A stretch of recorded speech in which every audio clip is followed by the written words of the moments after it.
Hello दोस्तों, welcome back again. मैं हूं आपका दोस्त, आपका होस्ट निखिल, और आज हम लोग फाइनल अकाउंट के 12वें लेक्चर में हैं। हाँ जी, मुझे पता है मैं बीच में काफी दिनों के लिए गायब हो गया था। नहीं भैया जी, मुझे कोरोना वगैरह नहीं हुआ था, बट ऐसे ही कुछ थोड़े पर्सनल रीजन की वजह से मैं गायब हो गया था। आज हम लोग क्वेश्चन नंबर 2 की बात करेंगे, जैसे कि आपको इलिस्ट्रेशन नंबर 2 ऊपर में दिख रहा होगा। ठीक है, अब इस क्वेश्चन में हम लोग कुछ थोड़ी बहुत बेसिक बातें करेंगे। ठीक है, क्यों? क्योंकि अभी अगर मैं बात करूं पिछले लेक्चर्स की, तो कैसा होता है, वहां पे हम लोगों ने काफी काफी चीजें देखी है, लेकिन कभी कभार वो हमारे दिमाग से उड़ जाती है। ठीक है, तो थोड़ी बहुत उसको कनेक्ट करने की कोशिश करेंगे और फिर कुछ नया भी देखने की कोशिश करेंगे। ठीक है, तो चलिए स्टार्ट करते हैं। तो यहाँ पे स्टार्ट करने से पहले मैं आपको एक बात बता दूं कि कई बार ऐसा होता है कि क्वेश्चन हमारा जो हम लोग सॉल्व कर रहे हैं, ठीक है, मैक्सिमम लोगों का प्रॉब्लम ये आता है कि उनका क्वेश्चन टैली नहीं होता। ठीक है, तो वो क्वेश्चन टैली इसलिए नहीं होता क्योंकि उनके कॉन्सेप्ट क्लियर नहीं है, या उन्होंने पढ़ाई नहीं की, या उन्होंने मेहनत नहीं की। वो सारी की सारी चीजें जो करनी चाहिए वो तो करते ही हैं, लेकिन वो एक चीज अवॉइड करते हैं, वो है क्वेश्चन को पढ़ना। ठीक है, तो इसीलिए आप ये सारी चीजें अवॉइड ना करते हुए आप क्या कीजिएगा, सबसे पहले अगर आपके सामने कोई क्वेश्चन आता है तो क्वेश्चन को एटलीस्ट एक बार पूरे ध्यान से पढ़िए। अगर एक बार में समझ में नहीं आ रहा है तो दूसरी बार उसको रिपीट कीजिए और फिर उसके बाद में उसको पढ़िए। ठीक है, क्यों? क्योंकि क्वेश्चन इज अ की। ठीक है, अगर आपको एक बार क्वेश्चन समझ में आ गया कि वो क्या कहना चाहता है, तो आपको आंसर निकालने में ज्यादा दिक्कत जाएगी नहीं। ठीक है, अगर आपसे एंटायर क्वेश्चन, पूरा क्वेश्चन अगर नहीं पढ़ना हो रहा है तो कोई दिक्कत नहीं है। मैं समझ रहा हूँ कि टाइम बहुत कम होता है हम लोगों के पास में ड्यूरिंग द एग्जामिनेशन। सो तो आप क्या कर सकते हो, एटलीस्ट एडजस्टमेंट को 2 से 3 बार आप पढ़ सकते हो। ठीक है, ताकि आपको एडजस्टमेंट समझने में ज्यादा दिक्कत ना आए। तो इसीलिए हम लोग यहाँ पे भी इस लेक्चर में भी यही करेंगे। क्या करेंगे, सबसे पहले एडजस्टमेंट्स को पढ़ेंगे। ठीक है, तो एडजस्टमेंट में सबसे पहला एडजस्टमेंट दिख रहा है, stock in hand was valued at 58,000। ठीक है, आपको क्या लग रहा है देख के, क्या लग सकता है, बताइए क्या होगा, ये किस चीज की बात कर रहा है? ठीक है, सोचिए थोड़ा। हाँ, सही सोचा है आपने।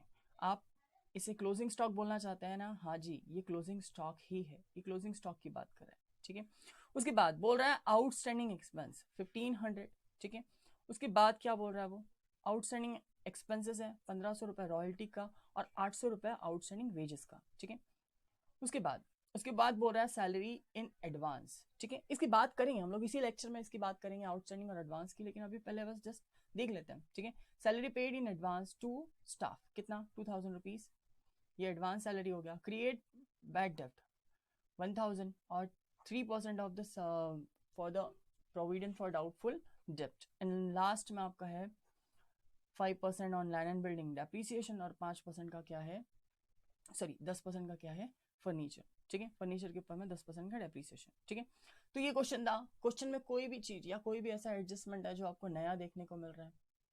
नहीं, ये सारी चीजें अब तक के हम लोगों ने डिस्कस कर ली है। ठीक है, हाँ जी, हम लोगों ने डिस्कस कर ली है, और इसको अब हम लोग सॉल्व करने स्टार्ट करते हैं। कोशिश नहीं करते, बहुत हो गया कोशिश। ठीक है, सॉल्व करना स्टार्ट करते हैं।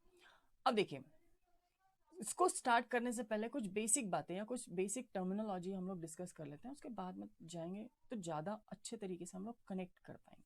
ठीक है, अब कैसा होता है कि मान लीजिए ये बिजनेस की टाइमलाइन है। ठीक है, हर बिजनेस की एक टाइमलाइन होती है। ठीक है, मेरे बिजनेस की भी एक टाइमलाइन है, आपके आप जो भी काम कर रहे हैं उसका भी एक टाइमलाइन होता है। ठीक है, अब इसका यानी कि ये क्या है, ये एक बिजनेस का टाइमलाइन है कि यहाँ पे क्या है, ये स्टार्टिंग पॉइंट होता है इसके अंदर और एंडिंग पॉइंट होता है। मतलब ये स्टार्ट कहाँ से होगा, 1 अप्रैल से, और एंड कहाँ पे होगा, 31 मार्च में। ठीक है, जैसे आपका भी स्टार्टिंग पॉइंट और एंडिंग पॉइंट होता है। एग्जाम्पल के तौर पे अगर ये कोरोना वायरस का ये जो चल रहा है अभी, ये नहीं चल रहा होता तो आपकी कॉलेजेस चालू हो गए होते। ठीक है, आपकी कॉलेजेस चालू हो गए थे, आपकी क्लासेस स्टार्टअप हो गए होते 1 जून या जुलाई से। ठीक है, अप्रोक्सीमेटली। ठीक है, और वो खत्म कब तक के होते हैं, फरवरी या मार्च तक के। ठीक है, अप्रोक्सीमेटली। तो आपका भी टाइमलाइन है ना, आपका भी टाइमलाइन है। ठीक है, अब अगर मान लेते हैं आपके टाइमलाइन की बात करें, ठीक है, तो ये मान लेते हैं कि ये आपका टाइमलाइन है। ठीक है, कहाँ से स्टार्ट हो रहा है, ये मे भी हो सकता है 1 जून से स्टार्ट हो, और मान लेते हैं 31 मार्च को खत्म हो जाए। एग्जैक्टली 31 मार्च को क्या हो जाए, खत्म हो जाए। अनफॉर्चुनेटली आपका टाइमलाइन और किसी भी बिजनेस का टाइमलाइन, दोनों का टाइमलाइन एक ही डेट पे खत्म हो रहा है, 31 मार्च। ठीक है, तो जून से स्टार्ट हुआ और 31 मार्च को एंड हो गया। ठीक है, अब मुझे एक बात बताइए। ठीक है, आप कोई चीज पढ़ रहे हो, आप कोई चीज पढ़ रहे हो, ठीक है, ड्यूरिंग द ईयर, मतलब यानी कि क्या, और एग्जाम कब होने वाला है आपका, एंड, ठीक है। अब मैक्सिमम बच्चे क्या करते हैं, ये यहाँ पढ़ना चालू करते हैं, पर कुछ ही गिने चुने बच्चे होते हैं जो क्या करते हैं, इंटायर ईयर पढ़ते हैं, ठीक है। तो उनकी बात कर रहा हूँ मैं। तो क्या होगा कि अगर आपने पढ़ा है पूरे साल के लिए, वो भी पूरे साल भर, और वो भी किस एग्जाम के लिए, जो आखिरी में होने वाली है उस एग्जाम के लिए, ठीक है। बट आप कभी भी ऐसा नहीं करते हो कि अगले साल जो एग्जाम होने वाली है, ठीक है, उसके लिए पढ़ लो, या जो एग्जाम हो चुकी है उसके लिए पढ़ लो। आप क्या करते हो, आप ड्यूरिंग द ईयर जितना आपको लगने वाला है या जितना भी आपका सिलेबस है, ठीक है, वो पढ़ते हो, ताकि क्या हो, एंड में आप उसको एग्जाम लिख पाओ, ठीक है। तो ये तो थी आपकी टाइमलाइन की बात, ठीक है। अब बिजनेस का टाइमलाइन किस तरीके से काम करता है, तो बिजनेस में क्या होता है, इनकम और एक्सपेंसेस होते हैं, ठीक है। अभी अगर आप बिजनेसमैन होते और अगर आपको कोई बंदा बोल रहा है कि एक काम कर भाई, मेरे से पैसा ले ले, तू एडवांस में पैसा ले ले, ठीक है, आप क्या करोगे, बोलोगे ना ना ना, मना कर दोगे उसको, बोलोगे तो नेक्स्ट ईयर दे, इस साल की जो इनकम है वो इनकम में कंसिडर नहीं किया जाएगा, तो नेक्स्ट ईयर दे। तो आप ऐसा बोलोगे क्या, नहीं, आप क्या बोलोगे, पैसा आने दो, जब ड्यू होगा, जब उसके ऊपर में चार्ज क्रिएट होगा तब की तब देखा जाएगा, पर अभी तो उससे पैसा ले लो। ये समझ में आया, ठीक है। तो दो टर्मिनोलॉजी यूज की जाती है मेनली एक्सपेंसेस से रिलेटेड, पहला होता है ड्यू और दूसरा होता है पेड, ठीक है। पहला होता है ड्यू और दूसरा होता है पेड। यहाँ पे मैं बता दूं, हम लोग आउटस्टैंडिंग और एडवांस की बात कर रहे हैं, जिसको हम लोग प्रीपेड भी बोलते हैं, ठीक है। अब ये हमारा ड्यूरिंग द ईयर है, मतलब यानी कि क्या, यहाँ से स्टार्ट हुआ और यहाँ जाके एंड होगा, ठीक है, यहाँ से स्टार्ट होके यहाँ जाके एंड होगा, ठीक है। इसी साल अगर कोई भी एक्सपेंस ड्यू हुआ है और इसी साल कोई भी एक्सपेंस पेड हुआ है, इसका मतलब नो आउटस्टैंडिंग, नो प्रीपेड। क्यों, क्योंकि चार्ज भी इसी साल होना था और पेड भी इसी साल होना था, ठीक है, और दोनों ही एक्टिविटी इसी साल हुई है। इसका मतलब क्या है कि कोई भी चीज, मतलब यानी कि क्या, कोई भी एक्सपेंस आगे आपको सस्टेन करने की जरूरत नहीं है, ठीक है। बट अगर दिक्कत कहाँ आती है, कॉन्फ्लिक्ट कहाँ क्रिएट होता है, कि ड्यू, अब एक काम करते हैं, इसको ईयर वाइज कन्वर्ट कर देते हैं। जैसे ये हो गया आपका करंट ईयर, ये हो गया आपका नेक्स्ट ईयर, और ये हो गया आपका प्रीवियस ईयर, ठीक है। तो 3 ईयर है बेसिकली, ठीक है। पहला है करंट ईयर, दूसरा फिर next year, and third one is your previous year, ठीक है।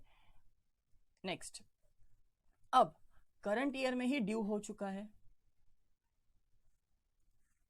और करंट ईयर में ही पेड हो रहा है। इसका मतलब क्या है कि आपको कोई भी चीज को आगे सस्टेन करने की जरूरत नहीं है, आगे कैरी फॉरवर्ड करने की जरूरत नहीं है, ठीक है। इसी साल सारा हिसाब किताब खत्म हो चुका है। आई होप इतना समझ में आ गया होगा कि ड्यूरिंग द ईयर अगर कोई भी एक्सपेंस चार्ज या पेड हो जाता है तो उसको नेक्स्ट ईयर के लिए सस्टेन करने की जरूरत नहीं पड़ती, वो इसी साल खत्म हो जाता है, ठीक है। बट दिक्कत कहाँ आती है कि चार्ज या ड्यू हुआ है यहां, बट पेड होने वाला है अगले साल, ठीक है, पेड होने वाला है अगले साल। और मुझे एक बात बताइए, चार्ज तो हो चुका है, एक्सपेंस चढ़ चुका है, ठीक है, एक्सपेंस हो चुका है, ठीक है, बट पेड कहाँ होगा, नेक्स्ट ईयर। पैसा आपके पास से जाएगा कहां से, नेक्स्ट ईयर। तो अब ड्यूरिंग द ईयर आपने एक्सपेंस को तो चार्ज करके रिकॉर्ड कर लिया, ठीक है, बट उसका मॉनेटरी कंसिडरेशन जो था, ठीक है, जो हिसाब किताब बाकी था, वो अभी तक के कंप्लीट हुआ नहीं है, ठीक है। तो आपको क्या करना होगा, जिसको आपको पैसा देना बाकी है ना, उसका अमाउंट या उसका अमाउंट या उसको कितना पैसा देना है वो आपको कैरी फॉरवर्ड करना पड़ेगा। कब तक, जब तक कि आप उसका पैसा देते नहीं हो, ठीक है। अब क्या करोगे आप, उसको क्या करोगे, क्या 5-6 साल के लिए रोक के रखोगे उसका पैसा, दोबारा आपके साथ ट्रांजेक्शन नहीं करेगा वो क्या बोलेगा, भाई 5 से 6 साल ये पैसा रोक देता है, मेरा पैसा जाम हो जाता है, मुझे इसके साथ व्यापार ही नहीं करना, मुझे ट्रांजेक्शन ही नहीं करना, ठीक है। तो आप क्या करोगे, हार्डली उसको नेक्स्ट ईयर तक के कोशिश करोगे पेड करने की, ठीक है। तो इसी को बोला जाता है आउटस्टैंडिंग, जहां पे क्या किया जाता है, ड्यू हो रहा है करंट ईयर में लेकिन पेड हो रहा है नेक्स्ट ईयर में, ठीक है। और तीसरी सिचुएशन ये आती है कि भाई साहब पेड यहां हो गया, ठीक है, पेड यहां हो गया, बट ड्यू, ठीक है, यहां हो रहा है, मतलब नेक्स्ट ईयर में, ठीक है। अब पेड हो चुका है, जिस बंदे ने आपको पैसे दिए, अभी इसको तीनों को ही एग्जांपल के थ्रू समझने की कोशिश करते हैं, ठीक है। पहला केस, ये केस 1, प्रीवियस ईयर का कोई काम नहीं है भाई साहब।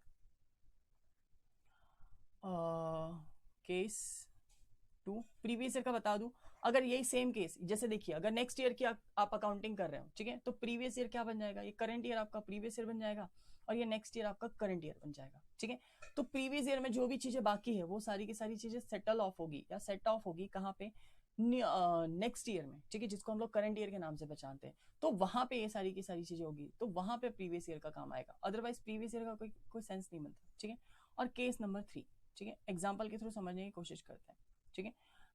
मेरा एक स्टूडेंट है, ठीक है, ये तो भी बोल सकते हैं मेरा एक एम्प्लॉई है, ठीक है, जिसका नाम है राज, ठीक है, एक सेकेंड कलर चेंज कर देते हैं, हाँ, जिसका नाम है राज, नाम तो सुना ही होगा, ठीक है, एम्प्लॉय है राज, ठीक है। तीनों ही केसेस को एक साथ डिस्कस करेंगे एक एग्जांपल के थ्रू, ज्यादा टाइम नहीं है, ठीक है।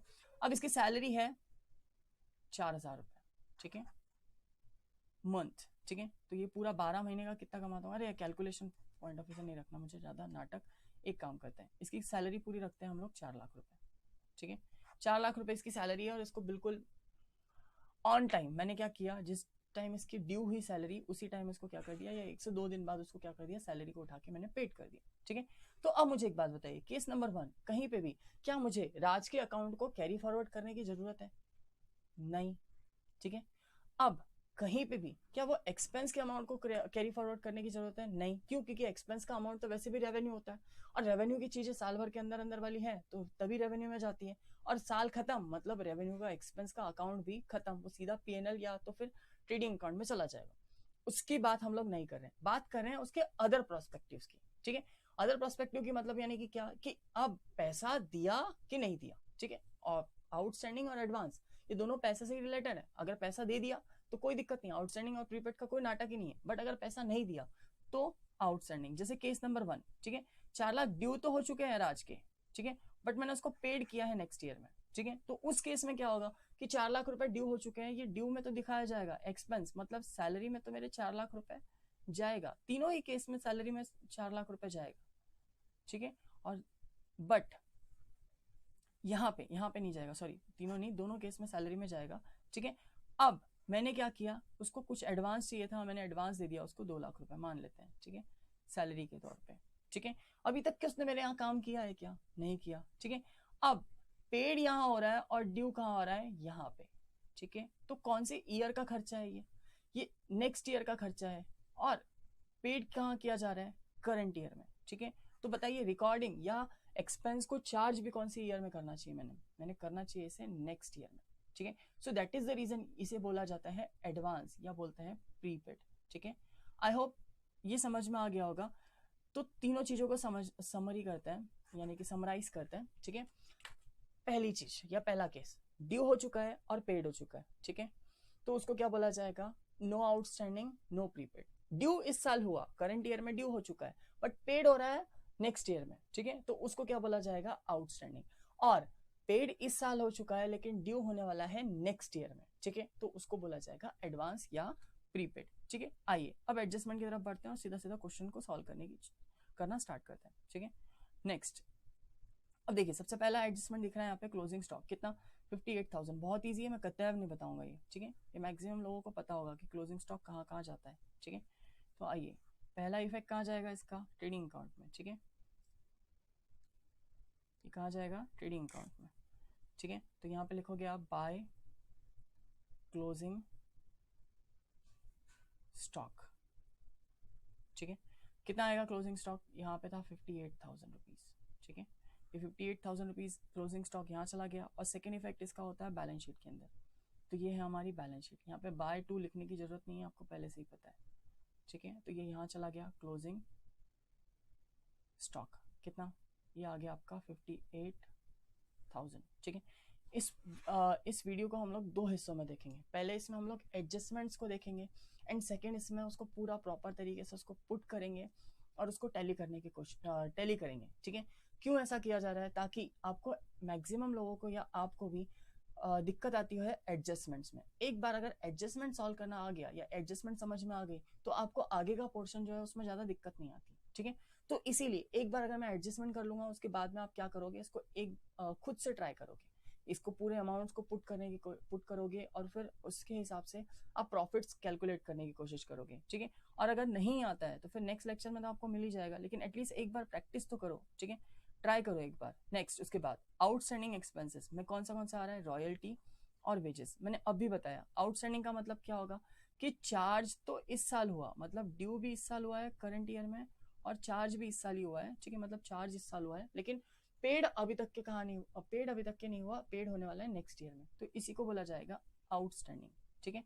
तो ये क्या होता है, स्पेसिफिक उस अकाउंट यानी कि उस एक्सपेंस में जाके ये क्या हो जाता है, ऐड हो जाता है। तो सबसे पहले रॉयल्टी ढूंढ लीजिए, तो ये मिला रॉयल्टी कितना, 2,000 रुपये, ठीक है। तो 2,000 रुपये का रॉयल्टी जाएगा किस साइड बताइए, ये जाएगा आपका ट्रेडिंग अकाउंट में, ठीक है। तो यहाँ पे कहीं लिख देते हैं इसको ट्रेडिंग अकाउंट में, टू रॉयल्टी, ठीक है, रॉयल्टी कितने का है, 2,000, ठीक है, प्लस इसके अंदर ऐड हो जाएगा आउटस्टैंडिंग रॉयल्टी। पूरा नहीं लिख रहा, आप लोग पूरा लिख लीजिएगा उसको, ठीक है, ऐड हो जाएगा उसके अंदर, और ऐड होने के बाद में सीधा बाहर आ जाएगा 3,500, ठीक है। उसके बाद और कौन सा एक्सपेंस है, उसके बाद है वेजेस वाला भी यहीं पे जाएगा, ठीक है। तो यहीं कहीं जगह लिख के थोड़ा बहुत इसको वेजेस को भी निपटा देते हैं। टू क्या लिखोगे यहाँ पे, वेजेस, ठीक है। कितना है वेजेस, एक्चुअल वेजेस कितना है, ट्रायल बैलेंस में हमारा एक्चुअल वेजेस कितना दिख रहा है, 3,000, ठीक है, 3,000 का एक्चुअल वेजेस दिखा। उसके बाद ऐड करोगे इसके अंदर आउटस्टैंडिंग वेजेस, ठीक है। आउटस्टैंडिंग वेजेस कितना है, 1800 नहीं 800, ठीक है। तो कितना आ जाएगा ये 3,800, ठीक है। इसका सेकेंड इफेक्ट कहाँ चला जाएगा, ये चला जाएगा आपके बैलेंस शीट में लाइबिलिटी साइड, क्यों, क्योंकि ये अनपेड एक्सपेंस है, ठीक है। तो ये यहाँ आ जाएगा लाइबिलिटी साइड आउटस्टैंडिंग एक्सपेंस के नाम से, ठीक है। पहला है आपका रॉयल्टी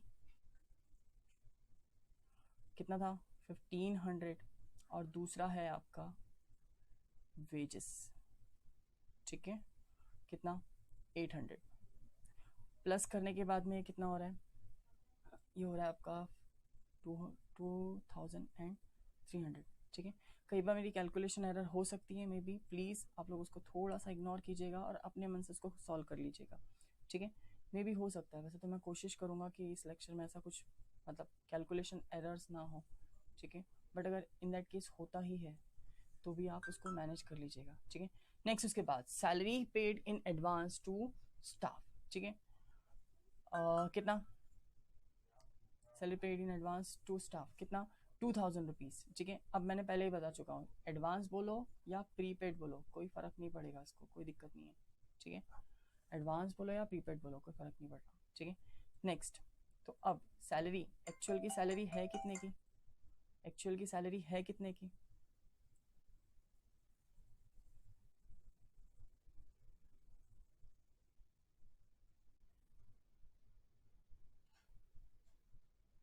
तो चलिए देखते हैं कि हमारा एक्चुअल सैलरी कितना है, ठीक है। तो कहाँ गया एक्चुअल सैलरी, ये रहा हमारा एक्चुअल सैलरी, ठीक है। डेबिट साइड दिख रहा है 5,000 रुपये, ठीक है, 5,000 रुपये इसमें एक्चुअल सैलरी दिख रहा है, ठीक है। अब क्या बोला है, एडवांस, किस चीज़ की बात किया है यहाँ पे इसने, एडवांस। सबसे पहले तो मुझे एक बात बताइए, सैलरी जाता कहाँ है, ठीक है, कहाँ जाता है, प्रॉफिट एंड लॉस अकाउंट, हाँ, क्यों, क्योंकि ये इनडायरेक्ट नेचर का खर्चा है हमारे, ठीक है। तो ये यहाँ चला जाएगा, क्या लिखोगे यहाँ पे, टू सैलरी कितना, एक्चुअल में 5,000 है, ठीक है, एडवांस, तो एडवांस इसमें से लेस होगा, ठीक है, एडवांस माइनस कर दिया जाएगा, ठीक है, एडवांस सैलरी बोल सकते हो, कितना है एडवांस सैलरी 2,000 रुपये, माइनस करने के बाद में बताइए कितना बच गया इसके अंदर, 2,000 minus 3,000, sorry 2,000 sorry 5,000 minus 2,000 is equals to 3,000, ठीक है। और द सेकेंड इफेक्ट, ये हमारे लिए एसेट है, ठीक है, एडवांस दिया इसका मतलब हमारे लिए एसेट है, तो ये एसेट साइड चला जाएगा, प्री पेड, या तो फिर एडवांस ही लिखते हैं, कन्फ्यूजन नहीं होना चाहिए, तो यहाँ लिख देते हैं हम लोग एडवांस सैलरी कितना है बच्चा, 2,000 रुपये, ठीक है। नेक्स्ट उसके बाद, ठीक है, उसके बाद हम लोगों का आ रहा है एडजस्टमेंट नंबर चौथा, सॉरी हाँ चौथा, create create a provision for bad डेप्ट, कितना 1000, ये बस कुछ नहीं बोल रहा है, क्रिएट अ बैड डेप्ट की बात कर रहे हैं, और रिजर्व फॉर डाउटफुल डेप्ट 3%, ये भी कर चुके हैं हम लोग, सन्डे डेटर में से ये रिड्यूस होगा, ठीक है। कितना सन्डे डेटर्स कितने के दिख रहे हैं हम लोगों को, वेज आर सन्डे डेटर्स, कहाँ गए हमारे सन्डे डेटर्स, ये मिले 40,000, ठीक है, 40,000 रुपये के सन्डे डेटर्स हैं, ठीक है। तो सबसे पहले इसमें से क्या माइनस होगा, सबसे पहले इसमें से माइनस होगा बैड डेप्ट, ठीक है। तो यहाँ आ जाएगा सन्ड्री डेटर्स, ठीक है। एक काम करते हैं, सन्ड्री नहीं लिखते, जगह कम पड़ रहा है, सीधा डेटर लिखते हैं, या तो फिर ठीक है, अब हो जाएगा। तो ये यहाँ चला गया, सन्ड्री डेटर्स, कितने के हैं सन्डे डेटर्स, आपके सन्डे डेटर्स कितने के थे, 40,000, हाँ 40,000 के सन्डे डेटर्स थे, ठीक है, कंफर्म ना 40,000 ही थे ना, एक minute, 40,000 sundry debtors is equals to 40,000, ठीक है। इसमें से माइनस हो जाएगा सबसे पहले बैड डेप्ट, तो ये आ गया न्यू बैड डेप्ट, कितना, इट इज 1,000, अभी अमाउंट हम लोग बाहर नहीं निकालेंगे, ठीक है। अभी इसके बाद कितना बचा, ये 3,000, सॉरी 39,000, ये बचा आपका बैलेंस, और इसके ऊपर में आप अब चार्ज करोगे आरडीटी, ठीक है। प्रीवियस लेक्चर में बता चुका हूँ, और इसका ऑलरेडी एक लेक्चर हो चुका है रिजर्व फॉर डाउटफुल डेप्ट का, ठीक है, क्यों क्रिएट करते हैं, कैसे क्रिएट करते हैं, इसका पूरा लॉजिक है उसमें, ठीक है। तो प्लीज़ रिफर दैट लेक्चर, ठीक है। Where is my calculator, calculator कहाँ चला गया, एक मिनट, हाँ मैं जस्ट कैलकुलेटर लेके आता हूँ, ठीक है। ये तो चलिए एक ही कैलकुलेशन है, ज़्यादा बड़ा नहीं है, ठीक है। 3% निकाल लेते हैं इसका, 3%, ठीक है। आइए, तो कैसे देखा था हम लोगों ने, कैसे सीखा था परसेंट निकालना, जगह बना लेते हैं पहले, परसेंट निकालना कैसे सीखा था, 39,000 मल्टीप्लाइड बाय 3%, तो क्या परसेंट गायब और 2 0 गायब, ठीक है। मल्टीप्लाई कीजिए, 0 9 दिया 27, 7 हासिल किया 2, ठीक है, 9 और ये हो गया 11, ठीक है। 1,170 रुपये, 1,170 रुपये, ठीक है। आइए अब इसको माइनस करके इसको बाहर निकाल लेते हैं, ठीक है। कितना बच जाएगा, ये 0 10 3, ठीक है, 9 में से 1 गया मतलब कितना 8, ठीक है, और 7 37,830, ठीक है, 37,830, ठीक है। अब इसका सेकेंड इफेक्ट कहाँ चला जाएगा, इसका सेकेंड इफेक्ट चला जाएगा प्रॉफिट एंड लॉस अकाउंट में। आई होप इतना क्लियर हो रहा होगा, कोई ज़्यादा बहुत बड़ी बात नहीं कर रहे हैं, और ईजी है क्वेश्चन, ठीक है, as compare to question number 1, question number 2 बहुत ज़्यादा ईजी है। तो सबसे पहले चेक कर लीजिए ओल्ड बैड डेफ कहीं कहीं है क्या, ठीक है, देख लेते हैं एक बार ओल्ड बैड डेफ है क्या कहीं। तो बैड डेफ हाँ मिला, ये ओल्ड बैड डेफ कितना 400 रुपये, और ओल्ड आर कितना है 1,000 रुपीज़, ओल्ड आर भी मिल गया हम लोगों को 1,000 रुपीज़, ठीक है। इसका लॉजिक हम लोग देख चुके हैं, ठीक है, अभी इसके लॉजिक पे नहीं जाएंगे, हम लोग सीधा सॉल्यूशन देखेंगे इसका, क्योंकि टाइम नहीं है, बार बार लॉजिक की बात करेंगे तो सॉल्यूशन कब करेंगे इसका, ठीक है। तो आइए यहाँ पे शो करते हैं इसको, सबसे पहले ओल्ड बैड डेप्ट, ठीक है, ओल्ड बैड डेप्ट कितना 400, ठीक है, प्लस इसमें क्या प्लस होगा, न्यू बैड डेप्ट। ये सीक्वेंस किस तरीके से डिज़ाइन किया गया था, या किस तरीके से लोग ये जो अकाउंट मेकर हैं किस तरीके से सोचते हैं, वो हम लोगों ने ऑलरेडी डिस्कस कर लिया है प्रीवियस लेक्चर में। आप प्रोविज़न फॉर डाउटफुल डेप्ट करके एक लेक्चर है, यूट्यूब पे मिल जाएगा आपको, वो प्रिफर कीजिए, वहाँ पे मैंने उसको बहुत ज़्यादा डिटेल में समझाया है। कितना था 1,300 ही था ना, एक मिनट देख लेते हैं, 1,170, ठीक है, सॉरी, तो ये 1,100, हाँ 1,170, ये तीनों ही चीज़ें प्लस हो जाएगी, 4 1 5 1 6 6 170, ठीक है, 6170, ठीक है। अब इसी के अंदर से माइनस कर दिया जाएगा old R D D, old R D D कितना, it is your 1,000 rupees, minus कर दिया जाएगा। नेक्स्ट बैलेंस कितना बच गया इसका, ये बच गया आपका 5,170 रुपये, ठीक है।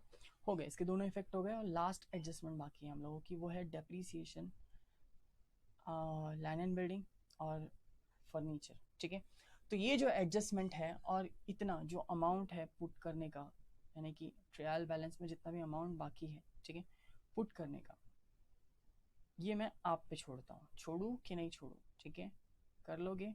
क्योंकि देखिए पूरे अमाउंट में कहीं पे भी नहीं दिख रहा, कुछ भी ऐसा नया आइटम नहीं दिख रहा, ठीक है, सारी की सारी चीज़ें ऑलरेडी हम लोग डिस्कस कर चुके हैं, ठीक है। तो अभी मैं इसे यहीं पे स्टॉप कर रहा हूँ, ठीक है। हम लोग मिलेंगे नेक्स्ट लेक्चर में इसके आगे से, ठीक है। तब तक कि आप एक बार एटलीस्ट इसे एक बार ट्राई करो, ठीक है, कि किस तरीके से नेट प्रॉफिट कैलकुलेट किया जाता है, ठीक है। अगर नहीं जमता है तो फिर तो आप नेक्स्ट लेक्चर प्रेफर कर सकते हो। देखिए यहाँ पे और एक चीज़ मैं बता दूँ जाने से पहले, from the following trial balance adjustments given below are you are required to prepare trading account, profit and loss account और for the year ended 31 March 2019 balance sheet as on 31। अब देखिए यहाँ पे कहीं पे भी इनका रेशो नहीं दिया, ठीक है, और कुछ बोल भी नहीं रहा रेशो के बारे में कि कैपिटल रेशो लेना है या ये रेशो लेना है या वो रेशो लेना है, ठीक है। तो इस केस में हम लोग क्या करेंगे, हम लोग मान लेंगे कि इनका जो रेशो है वो क्या है, इक्वल, ठीक है, और जो भी प्रॉफिट या लॉस आएगा वो इनको हम लोग इक्वली डिस्ट्रीब्यूट कर देंगे, ठीक है। अगर आपने मेरा प्रॉफिट शेयरिंग रेशो लेक्चर नहीं देखा होगा तो please go go with that lecture, ठीक है, मैं आपको लिंक डिस्क्रिप्शन में प्रोवाइड करवा दूंगा, कोई दिक्कत नहीं है, ठीक है। तो आई होप इतना समझ में आया होगा, ठीक है। इसके आगे का क्वेश्चन आप लोग खुद सॉल्व कीजिए, ठीक है, और सॉल्व करके ट्राई कीजिए और मुझे बताइए, ठीक है, कमेंट बॉक्स में कमेंट करके बताइए कि टैली हुआ या नहीं हुआ, ठीक है। और 1 से 2 दिन में, मुश्किल से 1 से 2 दिन में आपको नेक्स्ट लेक्चर देखने को मिल जाएगा जो रिलेटेड होगा इसका फर्दर जो सोल्यूशन है, ठीक है। इसको पूरा टैली में करवाऊंगा, लेकिन एक बार एटलीस्ट आप ट्राई करो, ठीक है। तो आज के लिए इतना ही, बाय, सायोनारा, हम लोग मिलते हैं नेक्स्ट लेक्चर में, ठीक है।